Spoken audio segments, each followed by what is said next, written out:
예, 우리가 지금 이제 역사 속에 나타난 남방왕, 북방왕의 전쟁에 대해서 저번에 이제 얘기를 하다가 이 다니엘 11장이 한 장에 불과하지만 굉장히 오랫동안의 이야기를 담았다고 좀 얘기를 했었어요. 근데 이제 이것에 대한 해석이 워낙에 다양해요. 요한계시록도 그런 것처럼 다니엘도 이제 예언을 담았다 보니 그리고 예언의 성격상 아, 이렇게 정확한 단어로 이렇게 그 시대에 쓰는 그런 언어들로 표현된 게 아니다 보니까 이렇게 해석의 여지가 되게 많거든요. 이렇게 해석해도 된 것 같고 저렇게 해석해도 되고 이렇게 또 이렇게 해석 저렇게 해석하는 것이 이렇게 또 정확하게 딱 맞아떨어지지는 않고 그냥 그런 것 같다라고 말하다 보니까 이제 해석하는 사람들마다 굉장히 다양한 해석이 존재를 해요. 이제 내가 이제 이 해석을 집어넣었던 것은 챗GPT에 한번 물어봤거든요. 근데 챗GPT에 한번 물어봤는데 그 해석이 좀 이렇게 좀 좋은 것 같지가 않아서 다시 한번 질문을 했어요. 조금 범위를 좁혀가지고. 근데 이 구절을 이런 내용으로 주로 해석을 해달라고 그랬더니 이제 그렇게 해석을 했어요. 그러니까 얘는 이제 데이터를 모아가지고 하는 거기 때문에 이렇게 해석하는 사람들도 많이 있다는 거죠. 그래서 이제 이것은 내가 직접 썼다기보다는 좀 이렇게 챗GPT의 정리를 이렇게 바탕으로 그렇지만 방향은 내가 좀 잡아주고 이렇게 쓴 거거든요. 이제 남방왕과 북방왕의 마지막 싸움, 특히 이제 다니엘 11장 40절 이후로 나오는 그 마지막 때라고 하는 표현도 그 마지막 때의 범위를 어떻게 보느냐에 따라서 해석이 많이 달라요. 그래서 이 마지막 때가 이미 시작한 오래된 역사로 이제 보는 사람들도 있고 아직 오지 않은 걸로 본 사람들도 있고 근데 이제 우리는 이 마지막 때 얘기가 지금 시점이 아닐까라는 생각을 가지고 보는 거죠. 그리고 이제 남방왕과 북방왕도 그 우리가 갖는 어떤 느낌상 북방왕은 나쁜 놈이고 남방왕은 좋은 놈이고 이렇게 생각하는 경향이 좀 있거든요, 살짝. 근데 남방왕과 북방왕 둘 다 어느 쪽이 하나님의 편인지는 잘 몰라요. 예, 그래서 남방왕과 북방왕의 그 싸움 자체가 어느 한쪽은 선이고 어느 한쪽은 악이다. 이런 식으로 보는 것도 옳은 것 같지는 않아요. 그래서 좀 섞여 있어요. 그래서 대신에 이제 남방왕, 북방왕은 그 당대의 그 시대의 세력 중에서 가장 큰 두 개의 세력을 대표하는 거죠. 이 두 개의 세력이라고 하는 것이 어느 쪽에 뭐 기독교가 있을 수도 있고 없을 수도 있고 그러긴 하지만은 가장 큰 대표적인 세력 두 개를 상징을 해서 그 두 세력의 충돌을 이야기하는 거기 때문에 지금 시대에서 가장 큰 두 세력이 무엇일까?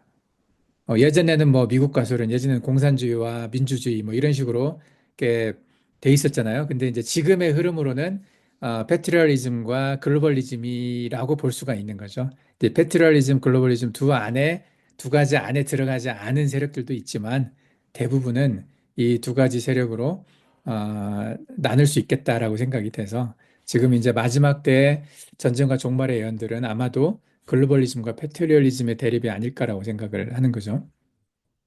저번에 이제 잠깐 얘기를 했어요. 세상 끝이 다가오는 조짐이 지금 많이 일어나고 있어요. 근데 이제 세상 끝이라고 하는 것은, 어, 다르게 말을 하면 지금 문명의 종말이에요.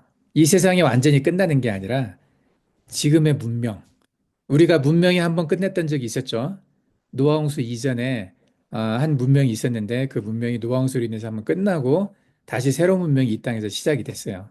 그런 것처럼 그때 시작된 문명이 노아홍수 이후의 문명이 여러 가지 형태로 이제 변했지만 뭐 신석기, 뭐 청동기, 철기 이런 식의 이제 이름이 바뀌어가면서 약 한 5천 년 가까이 한 4,500년, 뭐, 이렇게 성경적 연대기로 따진다면 한 4,500년 정도 지속됐다고 생각을 하죠, 그 문명이.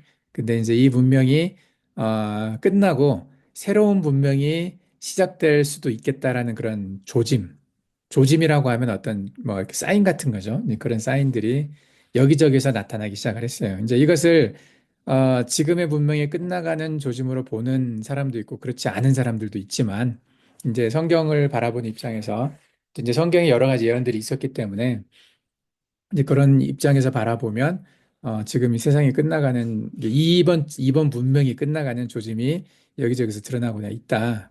그걸 어떻게 이제 그 조짐을 보느냐. 이제 성경에 여러 가지가 예언들이 있었는데 오바댜서에 있는 예언과 마태복음, 요한계시록, 다니엘 이런 쪽에 이제 예언들을 종합을 해보면 다 연결해서 바라보면 지금이 이번 문명이 끝나가는 시점에 있다. 그렇게 이제 보여진다는 거죠. 그래서 저번에 잠깐 얘기했던 게 이제 대표적인 것 중에 하나가 오바댜서에 나와 있는 오바댜는 이스라엘과 에돔 족속의 대립을 주로 얘기를 했잖아요. 그 에돔이 이제 에서니까 에서의 족속과 야곱의 족속 이 둘의 전쟁에 대해서 그 시대 오바댜가 살았던 시대의 이야기와 또 오바댜가 그 이후 오바댜 직후의 이야기 또는 이제 지금까지 이야기가 이렇게 겹쳐 있죠. 오바댜 보면 한 장에 짧게 설명되어 있지만 이미 이루어진 예언도 있고 오바댜 안에서도 아직도 이루어지지 않은 예언들이 있어요. 아직 이루어지지 않은 대표적인 내용이 오바댜 19장에서 20절, 21절까지 이 이야기는 전에 한 번도 이루어진 적이 없었던 이야기거든요. 이제 많은 성경학자들이 오바댜는 멸종을 했고 오바댜 종족 자체가 없어졌고 오바댜는 그 에돔 종족 자체가 없어졌고 오바댜 예언이 이미 실현이 끝났다라고 보는 사람들이 있어요. 그렇게 보는 사람들이 있지만 얼핏 보면 그렇게 보일 수도 있어요. 에돔 족속이 멸망을 하면서 유다 족속 안으로 들어왔잖아요. 그래서 지금 유대인이 됐잖아요. 그래서 에돔이라고 하는 이름으로 남아있는 종족은 현재는 없단 말이죠. 그들은 다 지금 유대인 안으로 들어가서 지금 우리가 의심하기는 그들이 아슈케나지 유대인의 메인이 되지 않았을까라고 의심은 하지만 근데 그리고 여러 종족으로 이렇게 흡수되면서 그 DNA는 여러 종족으로 퍼졌어요. 그래서 뭐 로마나 스페인이나 이런 쪽하고도 연관이 돼 있고 뭐 네덜란드 쪽으로 간 사람도 있다고 보고 어쨌든 그렇다 하더라도 에돔이라는 이름으로 현재 존재하고 있는 종족은 없거든요. 그래서 에돔이 멸망했다라고 하는 그 에돔 멸망에 대한 예언이 나와 있는 오바댜 이게 다 이루어졌다라고 보는 사람들도 있지만 그 내용 하나하나를 자세히 들여다보면 오바댜에 써 있는 내용 중에 아직 이루어지지 않은 내용들이 굉장히 많아요. 하나하나 뜯어보면 그 중에 대표적인 것도 하나의 오바댜 19절에서 20절 이 말씀은 아직 이루어지지 않았고 역사적으로 한 번도 이루어지지 않았던 내용들이에요. 이게 그것이 이제 어, 네게부와 에서의 산을 차지할 것이며 그들이 여기 이제 그들이라고 얘기하는 것은 이제 유대인 이스라엘을 얘기하는 것 같아요. 그들이 필레스티아 평지, 여기는 이제 가자 지구잖아요. 가자 지구를 차지할 것이며, 그들이 에브라임의 들과 사마리아의 들, 여기는 이제 지금의 서안 지역 쪽이거든요. 팔레스타인이 살고 있는 지역이에요. 그러니까 웨스트뱅크라고 하죠. 웨스트뱅크 지역. 예루살렘이 있는 지역이니까. 예루살렘이 지금 웨스트뱅크 안에 있잖아. 그죠? 예루살렘을 지금 이스라엘이 지배하고 있지만 예루살렘의 반절은 여전히 팔레스타인이 지금 있고 그 예루살렘에서 가장 중요하다고 얘기하는 성전산 거기는 여전히 모스크가 있어요. 유대인의 성전이 있지가 않거든요. 아직도 이스라엘이 거기를 차지했다라고 말하기는 어렵죠. 그죠? 지금 이제 웨스트뱅크라고 하는 그 지역에 살고 있는 팔레스타인 사람들이 자기의 나라를 가지고 살고 있는 건 아니지만 독립적이지가 않고 그 이스라엘의 어떤 어느 정도의 컨트롤을 받고는 있지만은 그래도 이스라엘이 이 지역을 점령했다고 말할 수가 없는 거죠. 그래서 에브라임의 들과 사마리아의 들을 아직 차지한 게 아니거든요. 이것조차도. 그리고 베냐민 근데 물론 이제 에브라임들과 사마리아의 들은 다윗 왕 때나 이때는 차지한 적이 있었죠. 오바댜 이후에, 오바댜 전이었죠, 그때가. 어쨌든 차지한 적이 있기는 하지만은 지금 이것도 이제 예언이 성취된 거라고 볼 수는 없어요. 그리고 포로되었던 이스라엘 사람들의 많은 무리가 포로되었던 이스라엘 사람들이라고 하면 돌아와서 이제 어쨌든 가나안 사람의 땅은 이제 두로와 시돈이었잖아요. 두로와 시돈이 가나안의 이제 종족이었는데 지금의 레바논 지역인데 레바논의 남부에 있는 지금은 여기 성경에 사르밧이라고 나와 있지만 여기가 이제 레바논 사라판드라고 하는 지역이라고 얘기를 하더라고요. 이 지역을 차지할 것이라고 했는데 여기도 아직도 이스라엘이 차지하지 않았고 역사적으로 한 번도 이 지역을 차지한 적이 없어요. 이스라엘이. 그 가장 강성했었던 솔로몬 왕 때, 가장 땅이 넓었던 때조차도 여기는 이스라엘 땅이 아니었었거든요. 근데 이걸 차지할 거라고 얘기를 했고, 또 예루살렘에 포로되었던 사람들이 서쪽 여기 네게부죠. 네게부 사막 지역을 차지할 거다. 이것은 지금 네게부 쪽 일부는 이스라엘이 차지를 했어요. 그리고 이제 에돔 땅이었던 그 왕의 대로가 있었던 그 세일산이 있는 그쪽은 여러분들이 잘 아는 인디아나 존스에 나왔던 그 지역이 있었잖아요. 성전 뭐냐 그 성배 거기에 이제 나왔던 인디나 존스 나왔던 그 이름이 뭐예요, 거기가? 페트라. 예. 페트라는 지금 이스라엘 땅이 아니라 요르단 땅이거든요, 아직도. 그러니까 이 오바댜 19절, 20절은 이루어지지 않았어요, 지금도.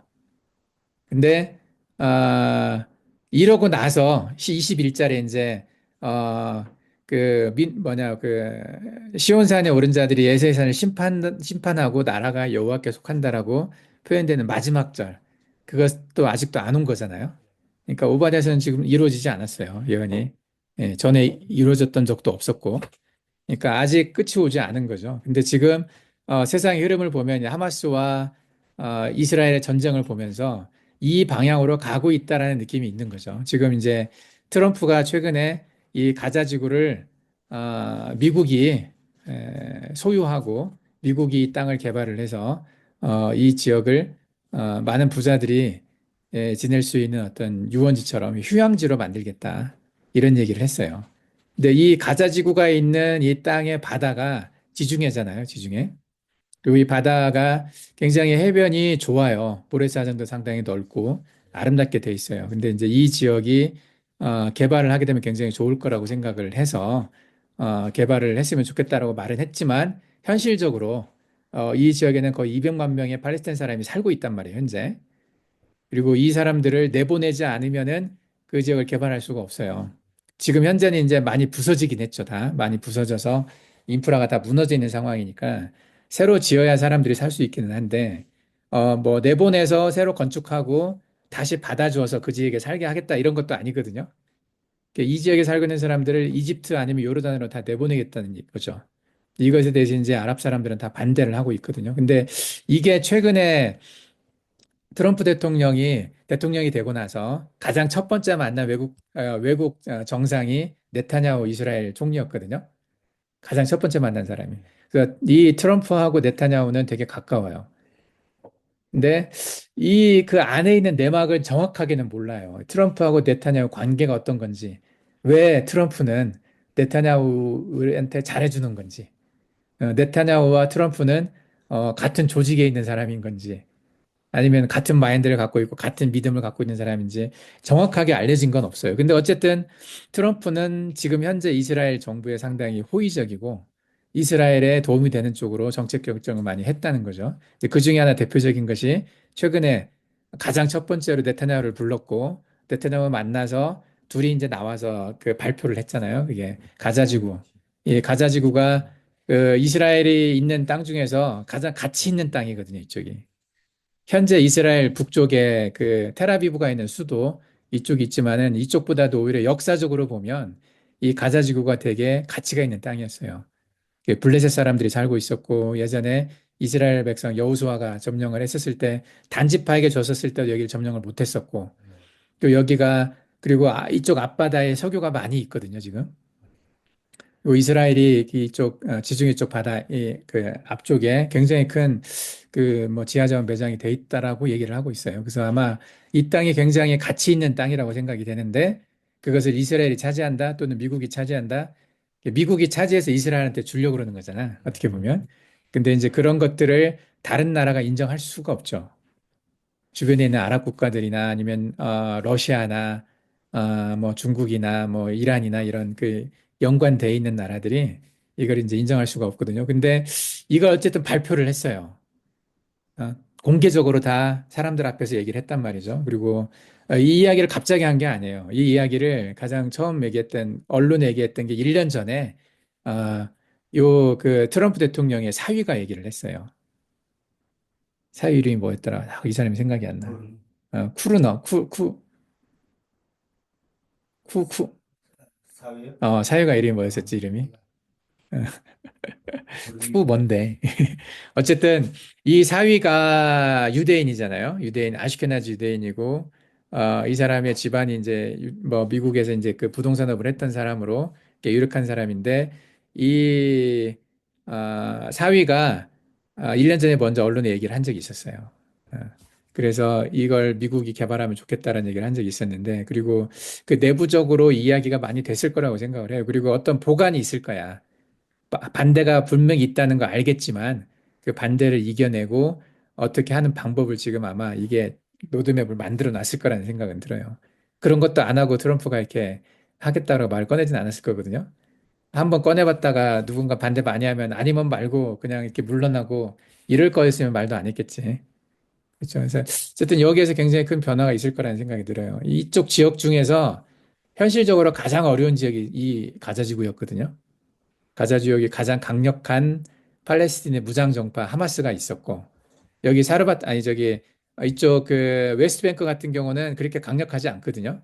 그쪽에 사람들이 팔레스틴 사람들이 많기는 하지만 그래도 좀 약간 그 이스라엘의 어떤 컨트롤하는 것에 좀 순응하는 편이고 이렇게 가능하면 마찰 일으키지 않으려고 노력하는 편인데 이쪽 여기는 뭐 가자지구는 뭐 이번에 많이 죽였잖아. 가서 이스라엘 사람 천 몇 명 죽였잖아요. 그리고 그런 식의 어떤 대담함이 좀 있었던 곳인데, 어쨌든 그걸 했기 때문에 그 사람들을 많이 죽였기 때문에 이스라엘한테 명분을 준 건 있죠. 명분을 줬어. 예? 공격해도 될 만한 명분을 줬고, 그 이스라엘이 이렇게 무지막지하게 많은 사람 죽여가면서 몇만 명 죽였잖아요, 결국에는. 그 전체, 이 가자지구 전체를 다 때려 부셨단 말이에요. 근데 그럼에도 불구하고 국제사회에서 비판은 했지만, 그렇게 막 그렇게 반대하고 특히 미국 같은 경우도 비판은 했지만 그래도 계속 전쟁을 도와서 이스라엘을 도와서 무기 공급하고 하마스를 공격하게 할 수 있었던 어떤 명분이 하마스가 준 거거든요, 그게. 그래서 이것에도 음모론이 있어요. 그 하마스 시나르라고 하는 사람이 한때 이제 뭐 CIA 컨트롤에 있었던 사람이기도 하고 이스라엘 감옥에 갇혀 있었던 사람이거든요, 오랫동안. 그래서 히브리어를 이렇게 다 배워가지고 이스라엘을 잘 알았던 사람인데 이 사람이 그렇게 이제 무모하게 어떻게 보면 무모한 건데 그렇게 이스라엘 사람들을 많이 죽이고 나면 반드시 보복당할 걸 아는데 그리고 이스라엘의 성격 자체가 그렇게 당하고 나서 보복을 안 하면 이스라엘이 성립할 수가 없거든요. 그러니까 반드시 보복을 할 수밖에 없는 구조예요. 예. 그 보복은 뿌리를 뽑겠다는 거잖아. 그래서 이스라엘 사람들이 전쟁에 반대하는 사람들이 많이 있었음에도 불구하고 전반적인 이스라엘의 여론은 뿌리 뽑자였거든요. 뿌리를 뽑는다는 게 뭔지 알죠? 예, 근본을 제거하는 거예요. 하마스를 다 제거하지 않으면 앞으로 똑같은 일이 발생할 수 있기 때문에 가자 지구를 없애버리겠다는 생각이 지금도 강하게 있단 말이죠. 그래서 근데 그렇게 될 거라는 것을 예상을 못했다는 건 사실은 말이 안 되거든요. 나 같아도 알 수 있겠어. 그렇게 천몇 명 죽이고 나면 옛날에 그 9.11 사건 있었을 때 미국에서 쌍둥이 빌딩 무너지고 거기서도 몇천 명 죽었잖아요. 예, 그 일 있고 나서 이라크하고 아프가니스탄을 미국 군대가 들어가서 점령을 했어요. 그런 걸 봤잖아. 미국도 그렇게 하는데 그 이스라엘은 얼마나 더 하겠어요. 예. 이스라엘은 자기가 생존하기 위해서는 반드시 보복을 해야 되거든요. 보복을 안 하고 가만히 있잖아. 그러면 쟤 약하다고 생각을 해요. 주변 다른 나라들이. 그래서 이번에 헤즈볼라나 이란이나 하마스나 다 공격을 했잖아요. 이스라엘이. 그래서 헤즈볼라도 거의 이게 위에 있는 사람들은 다 죽여버렸어요. 많이 죽였어. 오랫동안 준비한 걸 이제 터트린 건데, 이란에 가서도 하마스 1인자를 거기서 죽이고, 그 이란에도 폭격을 하고 막 그랬거든요. 이게 그 이스라엘의 성격이 드러나는데, 이런 성격을 모르고서 이스라엘 사람들을 1200명을 죽였다는 건 말이 안 돼요. 이건 어떻게 보면 예정된 결과거든요. 이렇게 가자 지구가 완전 초토화될 거라는 것은 누구나 상상할 수 있었던, 예측할 수 있었던 결과라는 말이죠. 근데 그것을 모르고 신화르가 일을 저질렀다면 적당한 선에서 이스라엘이 멈추고 타협할 거라고 생각했다면 그건 이상한 거거든요, 되게. 그 이스라엘을 잘하는 사람이. 근데 이 전체 안에도 뭔가 의무가 있을 거라고 생각을 해요. 그래서 어쨌든 이 일들이 진행이 되게 됐어요. 그래서 이스라엘 멈추지 않고 계속 가게 되고 그래서 가자지구를 지금 점령을 했고 뭐 지금도 진행 중이죠. 이제 이것이 아마 이 일이 지금 진행되고 있다고 보는 거죠. 오바댜 19장 19절 20절에 나와 있는 이 예언이 지금 진행되고 있다. 그래서 아마도 이것이 계속 가서 여기서 표현되어 있는 이 모든 곳을 이스라엘이 차지하지 않을까라고 생각을 하는 거죠. 이건 옳고 그름의 이야기는 아니에요. 이스라엘이 옳고 팔레스타인이 틀렸다 이 말을 하는 건 아니고 이제 이 상황을 이야기하는 거죠. 이 오바댜도 이 뭐가 옳고 그르다 이야기가 아니라 뭐 이스라엘의 편에서 얘기한 이런 것이라기보다는 그 상황을 이야기하는 거라고 생각을 해요. 그래서 이제 마지막 때에 대한 예언들이 여기저기서 많이 나와 있는데 거기에서 어떤 이렇게 옳고 그름을 가지고 보면 안 되고 특히 이스라엘이 하는 지금 많은 일들이 있는데 이스라엘은 하나님의 일이고 하나님이 도와주시는 나라고 이런 개념으로 보는 게 아니라 이스라엘의 하는 일들을 통해서 그 하나님의 예언이 성취되는가를 보는 거죠. 그리고 또 그 때를 짐작을 하는 거지. 이제 그런 면에서 이 오바댜 19절, 20절 말씀이 지금 어떻게 보면 굉장히 중요한 지금 시대를 판단하는 어떤 성경의 예언이 아닐까라는 생각이 들어요. 그래서 이제 이걸 내가 제일 앞에 넣어놓은 이유가 이제 지금 현재 일어나고 있는 일이니까. 그리고 지금 현재 트럼프와 네타냐후, 미국과 미국의 이제 공화당과 이스라엘 또 트럼프 자체가 또 애매하거든요. 이 사람이 글로벌리스트인가 정말 아니면 그 패트리얼리즘인가 글로벌리즘인가 겉으로는 패트리얼리즘인데 그 안에는 글로벌리스트일 가능성도 있어요. 이 사람이.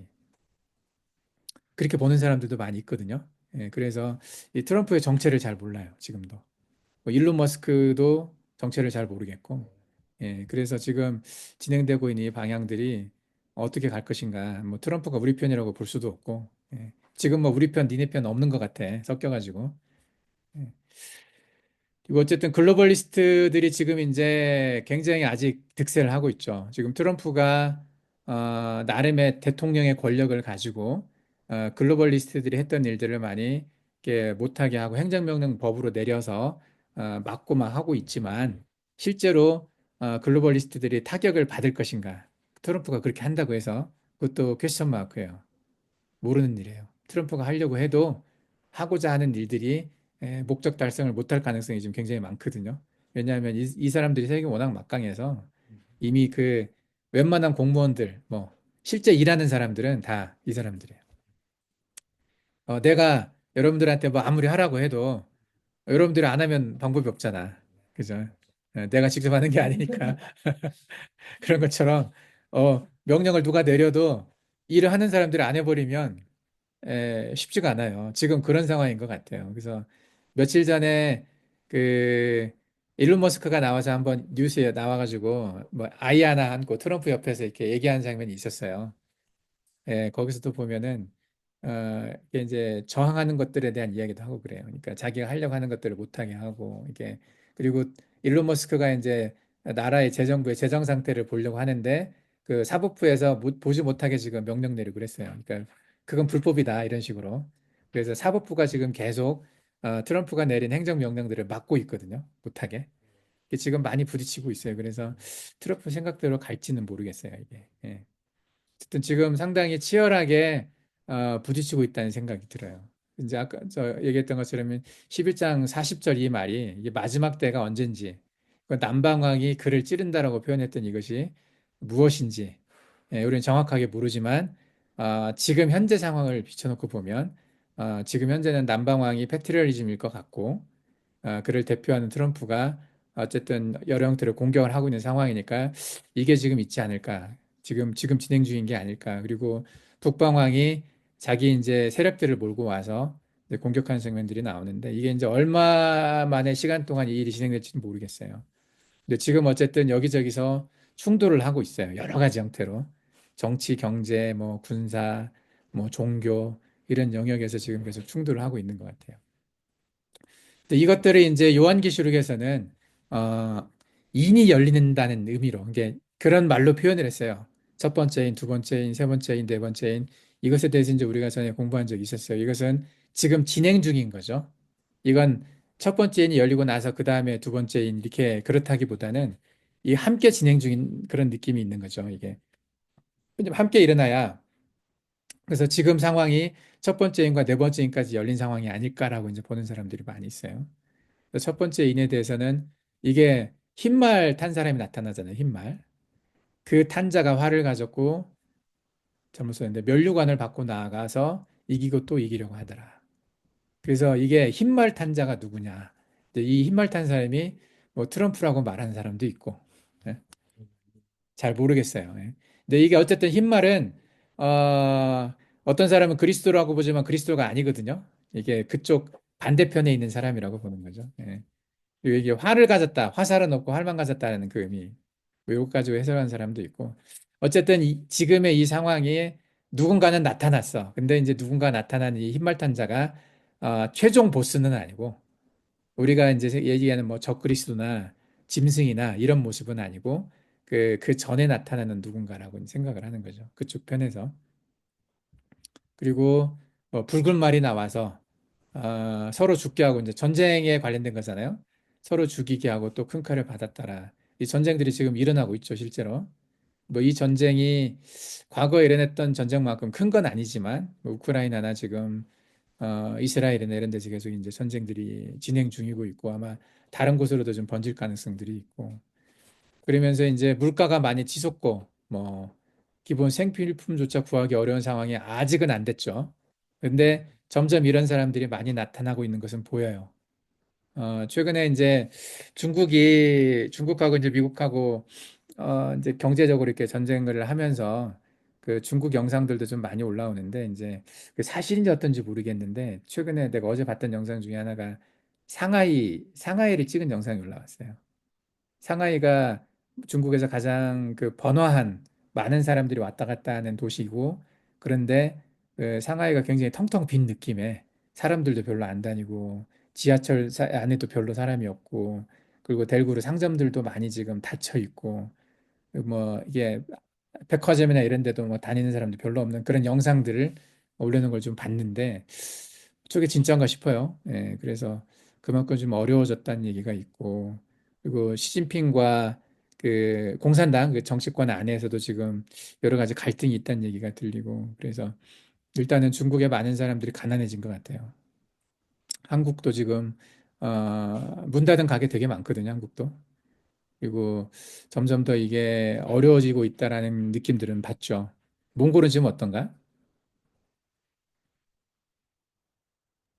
아직은 잘 모르겠어요. 몽골은 음, 아직은 듣기 쉬고 있으니까 잘 지금부터 잘 모르죠. 몰라요, 선생님.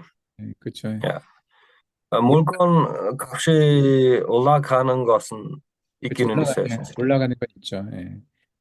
근데 지금 예. 몽골은 그나마 성장하는 나라니까 자원이 있고 그리고 이제 그게 아마 영향을 좀 덜 받는 건 있는 것 같은데 그래도 아마 곧 영향이 올 거라는 생각은 들어요. 중국이 이렇게 무너지고 하다 보면 뭐 아직 무너진 건 아니지. 중국도 이제 어떤 산업은 잘 되고 어떤 산업은 안 되고 그런 게 있는데 예, 어쨌든 시간은 좀 걸리겠지만은 점점 안 좋아지는 쪽으로 가고 있다는 느낌은 좀 있죠. 예.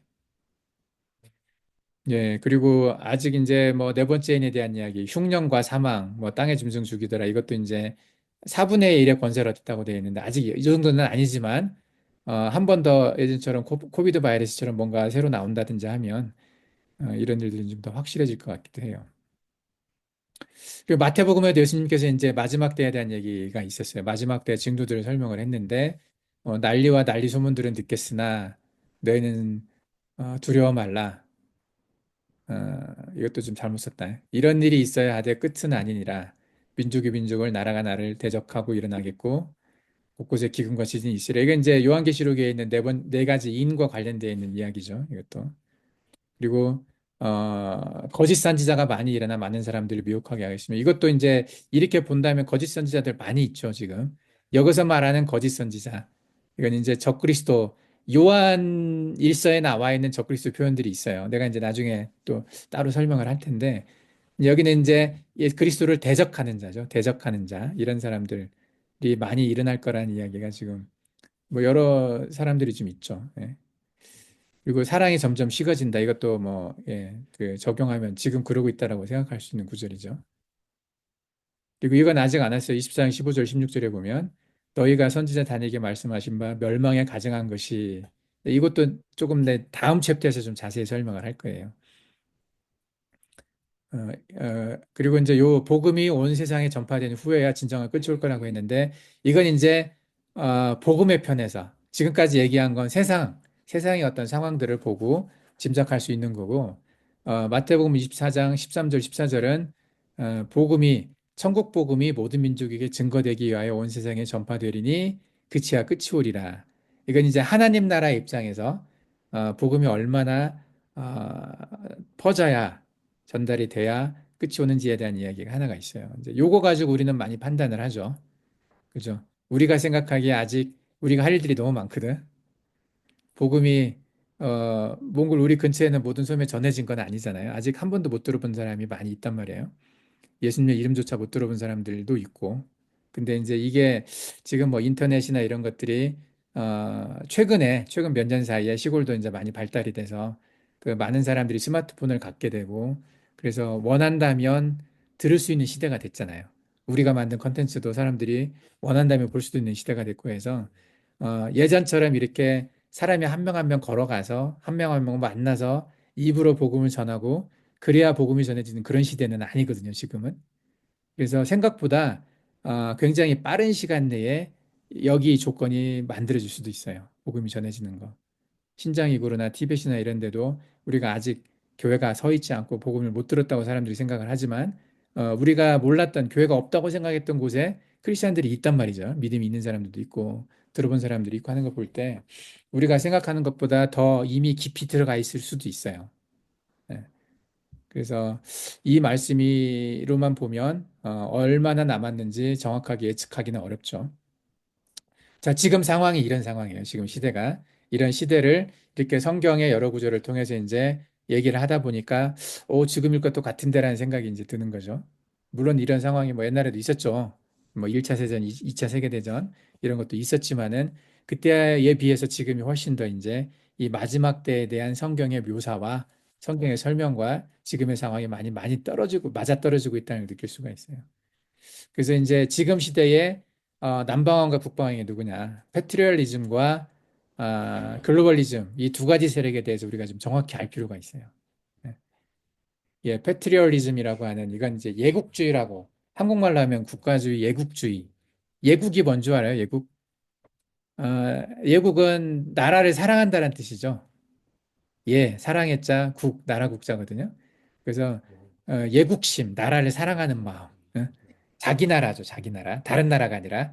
그래서 세상보다도 이 글로벌한 전체 세상보다도 내가 속해 있는 나의 나라, 내가 속해 있는 나의 어떤 공동체, 이것을 더 사랑한다. 이런 개념이 이제 패트리얼리즘이거든요. 그래서 이것을 주장하는 세력들은 미국 내 보수주의 세력, 일단 주로 보수라고 얘기를 많이 하거든요. 근데 보수라고 해서 또 다 페트럴리즘이냐 또 그건 아니거든요. 근데 대체적으로 보편적으로 미국 내 보수주의 세력이나 한국의 보수주의 세력이나 이런 세력들은 각자 알아서 잘 살자. 나라마다. 그죠? 자기 나라를 제일 사랑하는 것이 당연한 거다. 전체 세상을 생각하기 전에 자기 나라를 먼저 생각하고 자기 공동체를 먼저 생각하는 것이 당연한 거다. 그러고 나서 모든 나라들이 각자 잘 살면 세상이 잘 살아지는 게 아니냐. 이런 생각을 가지고 있죠. 예. 예, 그게 맞을 수도 있고 틀릴 수도 있고 그러죠. 예, 어쨌든 간에 이런 생각을 갖고 있는 사람들을 이제 패트리얼리즘이라고 얘기를 하거든요. 그래서 이 보수주의 세력 안에 기독교가 주로 들어 있어요. 예. 그래서 이 패트리얼리즘을 이제 주로 얘기하는 또 다른 세력 중에 하나가 이제 러시아. 러시아가 70% 이상의 정교 신자들이잖아요. 러시아 기독교. 그 미국 기독교와 러시아 기독교가 좀 다르기는 한데 똑같지는 않지만 어쨌든 러시아도 어, 성경의 그 기반을 가지고 한 70%의 인구가 러시아 종교를 믿고 있고 그래서 그 세계관을 가지고 지금 살아가는 곳이거든요. 특히 푸틴은 공산주의자가 아니에요. 착각하면 안 되는 게 옛날에 러시아가 공산주의였다고 해서 지금도 공산주의가 아니거든요. 예, 러시아는 지금 조금 다른 형태죠. 자유민주주의라고 딱 말하기도 좀 쉽지는 않은데 어쨌든 그 러시아가 갖고 있는 사상적인 백그라운드에는 러시아 정교가 있어요. 여기도 이제 기독교죠. 일종의 보수 기독교인데 그래서 러시아도 패트리얼리즘에 들어가고 중국은 기독교 기반은 아닌데 중국은 좀 독특하잖아요. 이 중국이라고 하는 나라는 중화주의라고 하는 게 있어요. 중화주의. 예, 자기가 모든 세상의 중심에 있다는 거죠. 그래서 만물 중국 기원설이라는 농담처럼 하는 얘기가 있어요. 모든 만물은 다 중국에서 시작됐다. 중국 사람들은 그런 식으로 말을 한다는 거죠. 그래서 예, 뭐 그런 거죠. 모든 길은 뭐 로마로 통한다는 그런 게 있었는데 지금 그런 생각을 가지고 있어서 한국하고도 많이 겹치잖아요. 이게 내가 조금 전에 어떤 영상을 봤는데 중국에서 만든 딥시크 있잖아요. 딥시크. AI에 한국어로 김치는 어느 나라 것입니까? 물어보면 한국어로는 김치는 아니 한국의 전통 음식입니다라고 말을 한대. 근데 중국어로 물어보잖아요. 그러면은 중국 거라고 말을 한다는 거죠, 그게. 예. 예. 영어로 물어봐도 중국 거라고 말을 하고. 그리고 지금 중국 사람들은 한복, 우리가 입는 전통 한국의 한복이 있잖아요. 그 한복도 자기들 거라고 말을 해요. 예. 델도 그래야 할 거예요. 그리고 기모노도 그래. 일본 기모노도 자기들 거라고 말을 해요. 이제 그런 식의 생각을 갖고 있어요, 중국은. 그래서 여기는 종교적인 백그라운드와 상관없이 그 민족적인 어떤 그 교육이 그렇게 돼 있어요. 그래서 중국은 세상의 중심이고, 예, 그것 때문에 지금 중국이 많은 나라들로부터 이렇게 단절되고 있거든요. 중국이 지금 살기 힘들어진 이유가 단절됐어요. 지금 삼성도 완전 철수한단 말이 있어요, 중국에서. 전에 삼성이 반도체 그 만드는 회사, 전자회사 많이 철수해가지고 지금 인도하고 베트남으로 많이 갔거든요. 근데 지금 남은 회사들이 좀 있는데 그것도 다 철수하겠다고 말을 하는 것 같아요. 그래서 지금 중국은 트럼프가 있는 동안에는 완전히 예, 고립이 될 거예요. 그래서 지금 중국을 분리시키겠다 그런 의지를 이제 강하게 드러내고 있는 거죠. 중국이 지금처럼 이렇게 한 나라로 이렇게 힘을 발휘하는 그런 시대는 없을 수도 있겠다는 생각이 들어요. 어쨌든 중국은 자기 나라를 지키려고 노력하는 거예요. 그래서 자기 중심적이죠. 다른 세상은 함하고 상관없어요. 다른 나라 잘 살든 못 살든 다른 나라 거 다 뺏어가지고 그런 식의 행동을 지금까지 보여왔거든요.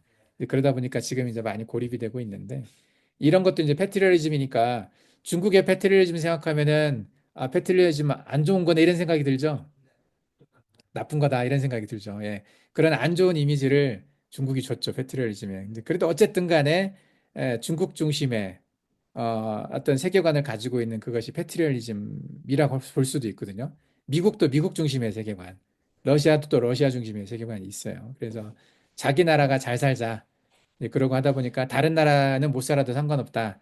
이런 식의 생각을 갖다 보니 이제 이게 많은 세상 사람들에 의해서 패트리어리즘은 안 좋은 거라는 인식이 좀 강하죠. 예, 한국말로 하면 보수 꼴통, 뭐 꼰대, 뭐 꼴통 이런 그 안 좋은 이미지들이 이렇게 씌워져 있어요. 예. 그래서 기독교 보수 개신교가 패트리어리즘이라고 말을 하면은 싫어하는 사람들도 있을 수도 있어요. 예. 패트리어리즘 이름 단어 자체가. 근데 이제 글로벌리즘이 갖고 있는 이런 마인드가 이제 모든 사람들이 좋아하는 어떤 그런 단어들이 있어요. 그래서 한국 사람들의 대다수는 글로벌리즘이에요. 그래서 한국 사람들의 대다수는 트럼프가 대통령 되는 거 싫어했어요. 자, 여기까지 하고 좀 쉬었다가 다음 이어가겠습니다.